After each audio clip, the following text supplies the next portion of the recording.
Hi everyone, welcome to another episode of Hawaii IRL. I'm here today with actor Cary-Hiroyuki Tagawa. Welcome.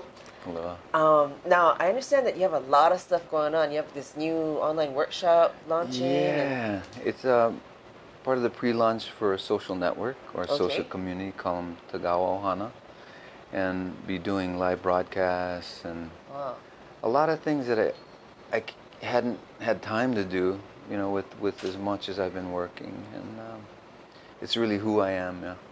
So if you think you know me because of movies, and I knew little kids that when I meet them, they were all scared, yeah, because they were watching my movies so much.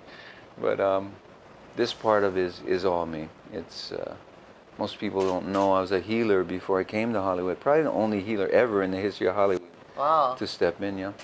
So it's kind of crazy. The first role I had was a torturing acupuncturist. Oh no! Yeah. Well, how did you get into healing? It started when my father got cancer at 53. Yeah. Oh. It was like way young, stomach cancer.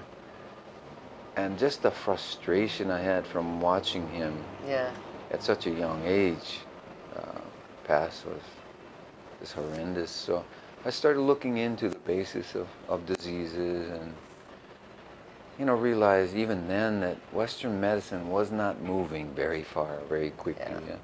So then I started looking into the Eastern medicine and looking at how the information from the West, I looked at their questions and then I went to look for Eastern answer. Yeah. Oh, okay. So 33 years later in this system called Chushin, that it's all about creating a body that is the easiest form to oxygenate, how to get the most oxygen into your system. And what I figured out was if you use your posture, because they say the average person loses 5 inches. Well, it's easy for you to sit, yeah, after we did them, yeah? So the average person loses 5 inches in height in a lifetime. Wow. Yeah, so it's like that, yeah. But with this system that I've been practicing now for 33 years, I'm taller now than I was in high school. Are you really? Yeah. Wow. This will make you taller. Oh. Yeah. Could use that. Well, it's the whole purpose, and we never made the connection between posture and health. It only makes sense if the oxygen is what keeps you healthy, then you're gonna stay tall. And the more old you get and you keep falling down, then you're closing down the lung capacity, yeah? And then the muscles tighten up, yeah. And I kept thinking, why hasn't anybody created something where as you get older, you get better? I mean, that only happens. It's only natural that if you have more time to do something, you're only going to get better.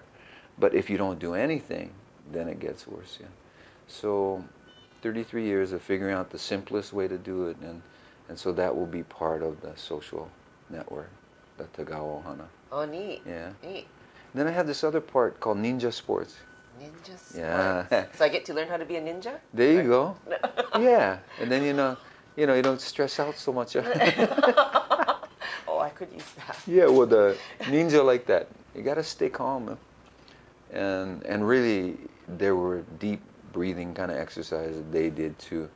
But the application for ninja sports is about how to train your body for athletes, yeah, for kids, all the way to professional athletes. Any kind of sports. Yeah, any kind of sport. I've dealt with all kind of athletes, but the breathing is the key, the energy. But then we learned, from martial arts, horse stance, and in doing that, started figuring out the reason why martial arts can move so efficiently because they studied animal movements, animal styles. Okay. So really, they're developing the animal body. We are animal bodies, but we never really think like that. So for the athletes, they run and they lift weights. Animals don't do any of that and get really strong animals, and animals so quick and fast because everything is about function. So much of our bodies in Western sports training is not for function. I mean, how is this going to translate to this, or moving? So this system is all about the functional martial arts kind. So that's the second part. And the third part is to teach acting online. Be the first working actor to teach online. And really, it's a whole new technique of acting, especially for us Yeah, locals and Asians in the world, Asian Americans. So much of who we are. We're already inside, yeah. Yeah. You know, and sometimes too much inside can't come out. I was forced to come out when I was young because I was raised in Louisiana, Texas, and you have to stand up for yourself. Right, so right. a lot of who I am is not normal, but in that way, what I learned is all kind of techniques from who I am inside and how to make it work for me outside. Sometimes I was so quiet, so kind of stereotypic. I'd be at a party and this guy would come over to my friend and said, "Is he having fun?" Yeah, why? He goes, "He hasn't said anything in 2 hours." Oh my God. Yeah.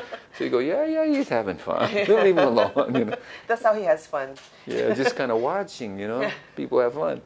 And then when you think about, you know, life in general, especially stress, you know, and kind of stuff, it's really internal kind of energy that doesn't know how to live in the world that's so outside. You know, you don't feel like talking. Well, you gotta talk. You gotta talk. You gotta talk, and then it creates stress. You know? So the point of acting that I have is really from the internal out, and Western, especially American kind of method acting, is from the outside in. You see, so for locals, you know, locals are different too. You know, altogether, you get really loud ones, and you don't say anything kind. So in between the two, it's a new kind of style of acting that I want to teach. You start from the inside, you breathe, you're going to relax and then start to open up. And so it's not really acting. And that's the hard part, yeah? When everybody looks at it from the outside and say, well, yeah, that's kind of hard, how you do that? And basically, if you do them from the inside out, and you have inside life, which we know we all do. Yeah. Here and hold them in because it's so much, you know. But if we learn that we start there and then go out, then things much better, easier. Oh, okay. And I think there's a lot more room. You know, when you look at television, look at movies, you get plenty more Asian roles, yeah. Yeah. And as part of American society, as it should be, you know, it's the way. Integrated. Yeah, exactly. So get a lot more chance. Yeah. Oh. So while you get more chance, learn the technique. 25 years or 25. Oh my God. Where did the years go? Really? Quarter century? Yeah? 1/4 of 100 years. It's been quick. Wow. But I learned a lot, and that's what I want to do from now on is teach. Wow. Got a lot of stuff to teach. Yeah, and there's a lot of people who need to learn. Yeah. Now, it's kind of like the Japanese concept of, have you heard of tatemae and honne? Yeah, the inside face, outside face, yeah. So you're just asking people to kind of manage those two? Yeah, for Japanese society, because it's so like small space, yeah. So you got to have the limitation, and then as it doesn't get out of balance. But for acting, you got to let them go out of balance. You got to let go of the control. And how to do it safely and feel comfortable. That's what acting is. So yeah, very much like that. So I want to do a little reading with you. Okay. Okay. Jeez. Oh, actually, we'll do it in the next segment. Okay. So if you want to know more, go to Cary's website, which is Cary-Hiroyuki Tagawa.com, and look for the Tagawa Ohana link, and then you can see him live. And you also have like archived videos too. We'll have that. Yeah. Okay. Cool. We'll be right back.